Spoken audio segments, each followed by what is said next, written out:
నమస్తే, welcome to VPR economics. మనం బడ్జెట్కి సంబంధించినటువంటి హిస్టరీ, అదేవిధంగా బడ్జెట్కి సంబంధించినటువంటి టెర్మినాలజీ గురించి డిస్కస్ చేస్తూ ఉన్నాం.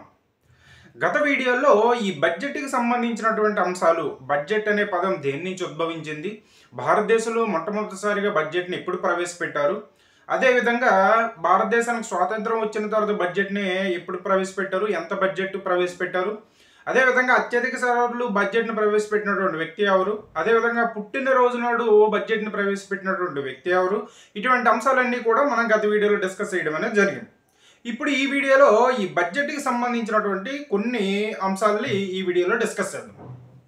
మనకి బడ్జెట్లో ప్రధానంగా 4 రకాలైనటువంటి అంటే 3 సంవత్సరాలకు సంబంధించినటువంటి డేటా వివరాలు అనేవి ఉంటాయి బడ్జెట్లో.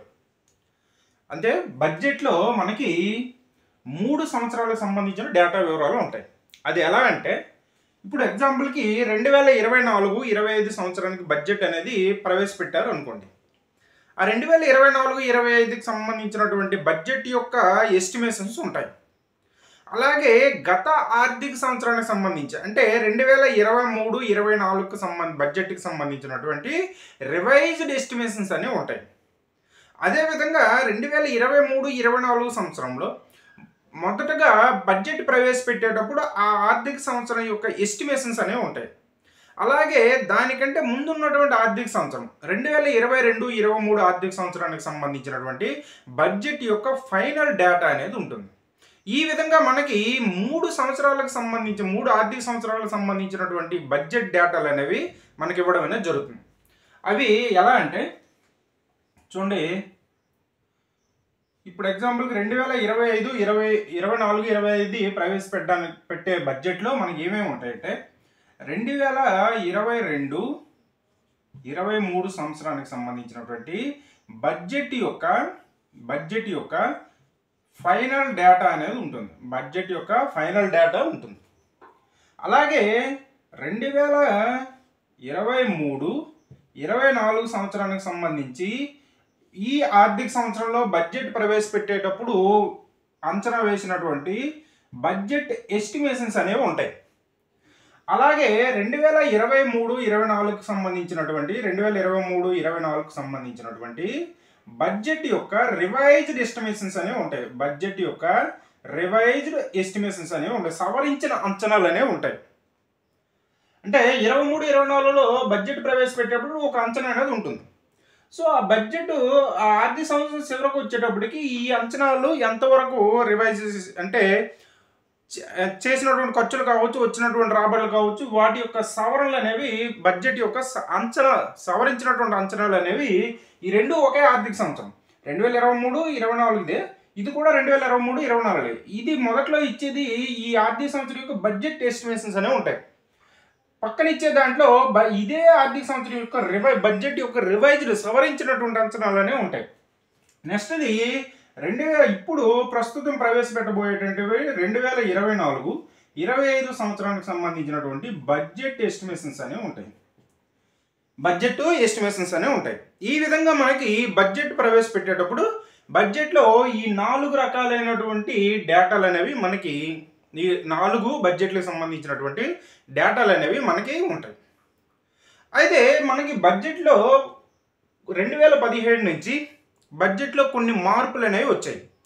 అవి ఏంటంటే 2017లో వచ్చినటువంటి మార్పులు కానీ మనం చూసుకున్నట్టుగైతే 2017 ఈ 2017లో వచ్చినటువంటి మార్పు కానీ మనం ప్రధానంగా చూసుకున్నట్టుగైతే మనకి 2017కు ముందు బడ్జెట్లో వ్యయాన్ని ప్రణాళికా వ్యయం, ప్రణాళికేతర వ్యయం అని వర్గీకరించేవారు. 2017కు ముందు బడ్జెట్లో ప్రణాళికా వ్యయం, ప్రణాళికేతర వ్యయం అని వర్గీకరించేవారు. ప్రణాళిక మరియు ప్రణాళికేతర వ్యయం.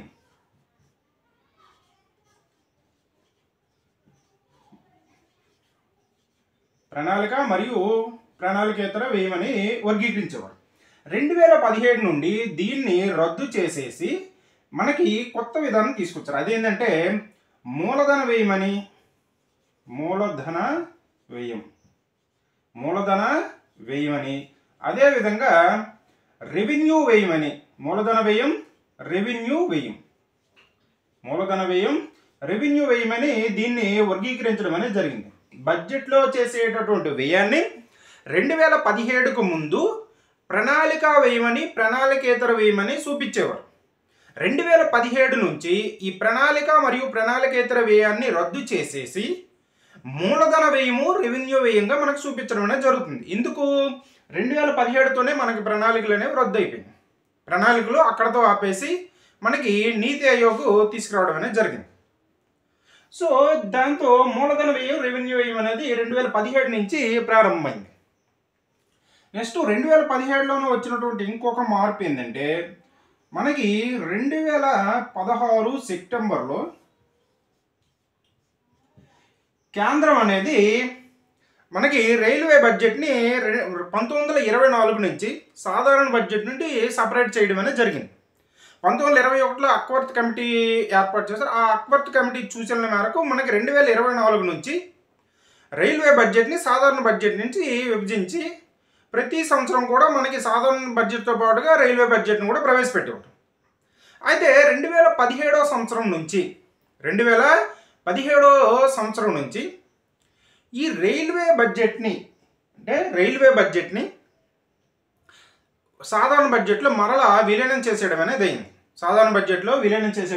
దీనిపైన నియమించినటువంటి కమిటీ ఏంటంటే బిబేక్ దేబ్రాయ్.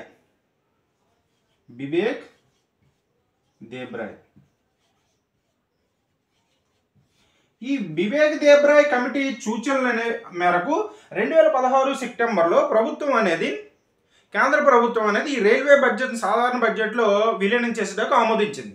దానితో మనకి 2017 బడ్జెట్లో 2017 నుంచి మనకి రైల్వే బడ్జెట్ని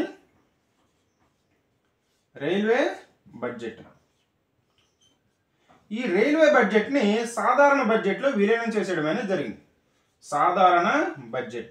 రైల్వే బడ్జెట్ని విలీనం చేసేయడం అనేది జరిగింది. ఏ కమిటీ సూచనల మేరకు అంటే బిబేక్ దేబ్రాయ్ కమిటీ. అయితే ఇక్కడ ప్రణాళికేతర వ్యయాన్ని రద్దు చేసి మూలధనం, రెవెన్యూ వ్యయంగా విభజించడం కోసం చేసినటువంటి కమిటీ ఏదంటే మనకి bumble Jalan committee.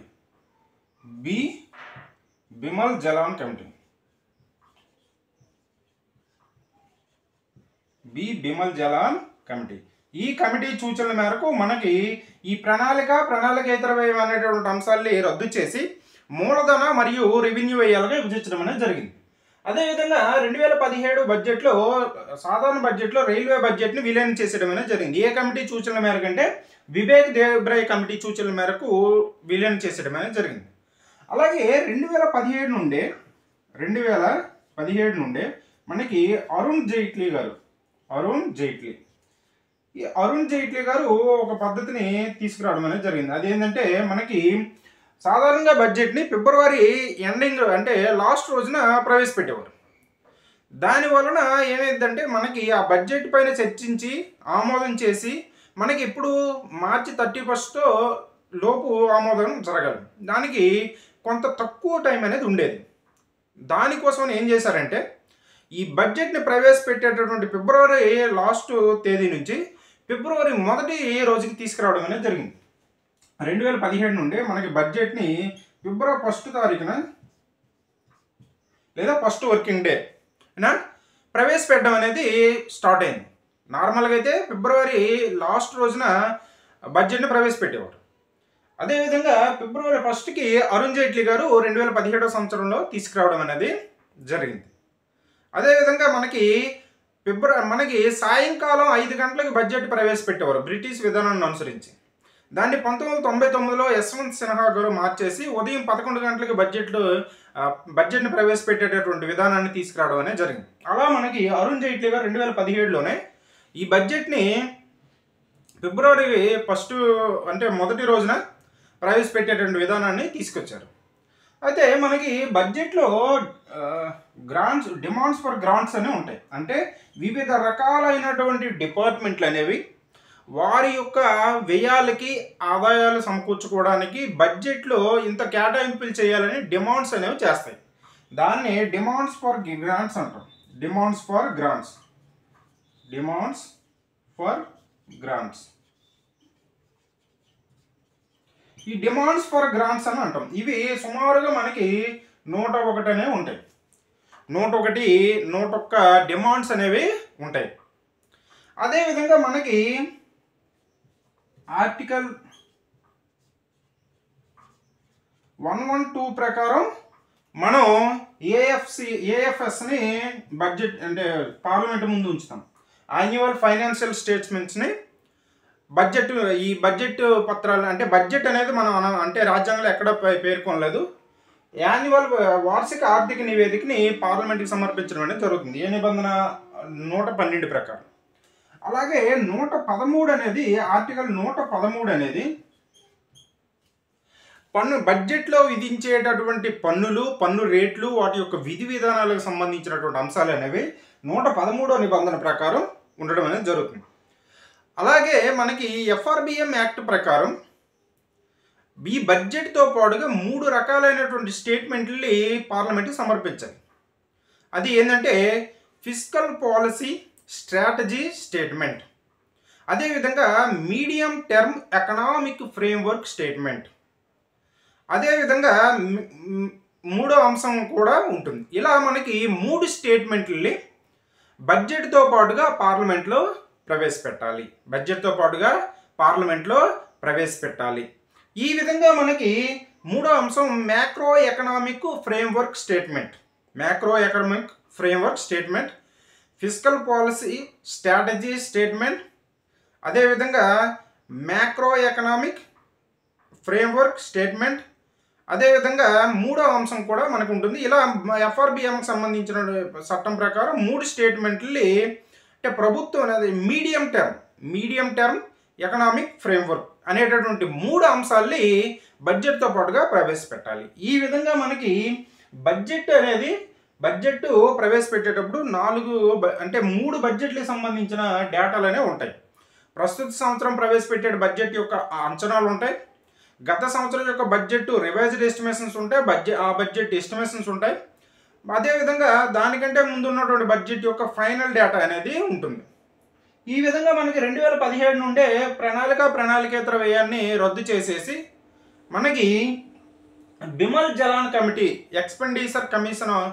Expenditure management కమిషన్ని bumble Jalan అధ్యక్షతన ఏర్పాటు చేశారు. ఈ కమిటీ సూచనల మేరకు మనకి దీన్ని ప్రణాళికేతర వ్యయాన్ని రద్దు చేసేసి దాని స్థానంలో మూలధన అదేవిధంగా రెవెన్యూ వేయాలనే అంశాలను ప్రవేశపెట్టారు. అలాగే 2017 నుండే మనకి ఈ రైల్వే బడ్జెట్ని సాధారణ బడ్జెట్లో విలీనం చేశారు. అదేవిధంగా 2017 నుండే మనకి అరుణ్ జైట్లీ గారు బడ్జెట్ని ఫిబ్రవరి 1వ రోజున ప్రవేశపెట్టేటువంటి విధానాన్ని తీసుకురావడం అనేది జరిగింది. మనం బడ్జెట్ని ఆర్టికల్ 112 అంటే 112 ప్రకారం యాన్యువల్ ఫైనాన్షియల్ స్టేట్మెంట్ని పార్లమెంట్కి సమర్పిస్తాం. అదేవిధంగా 113వ నిబంధన ప్రకారం డిమాండ్స్ ఫర్ గ్రాంట్స్ అనేవి ఉంటాయి. అంటే వివిధ డిపార్ట్మెంట్లకు సంబంధించిన డిమాండ్స్ అనేవి బడ్జెట్లో కేటాయింపులకు సంబంధించిన డిమాండ్స్ అనేవి ఉంటాయి. అదేవిధంగా మనకి 111, 101 డిమాండ్స్ అనేవి ఉంటాయి. అలాగే 113 నిబంధన ఏం తెలియజేస్తుందంటే ఆర్టికల్ పన్నులకు సంబంధించి బడ్జెట్లో విధించేటటువంటి పన్నులు కావచ్చు, వాటి యొక్క విధి విధానాలు కావచ్చు, పన్ను రేట్ల గురించి మనకి తెలియచేయడం అనేది జరుగుతుంది. వీటితో పాటుగా మనం ఎఫ్ఆర్బిఎం యాక్ట్ను అనుసరించి 3 రకాల స్టేట్మెంట్లు ఈ బడ్జెట్తో పాటుగా పార్లమెంట్కి సమర్పించాలి. అది fiscal policy strategy statement, medium term framework statement, అదేవిధంగా మ్యాక్రో ఎకనామిక్ ఫ్రేమ్వర్క్ స్టేట్మెంట్ అనేటువంటి 3 స్టేట్మెంట్లని మనం అంటే ఈ బడ్జెట్తో పాటుగా ప్రవేశపెట్టడం అనేది జరుగుతుంది. ఇది బడ్జెట్కి సంబంధించినటువంటి కొంత బేసిక్ నాలెడ్జ్. నెక్స్ట్ వీడియోలో మిగతా అంశాలని డిస్కస్ చేద్దాం. ఈ వీడియో కానీ మీకు నచ్చినట్టయితే లైక్ చేయండి, షేర్ చేయండి, సబ్స్క్రైబ్ చేయండి. Thank you.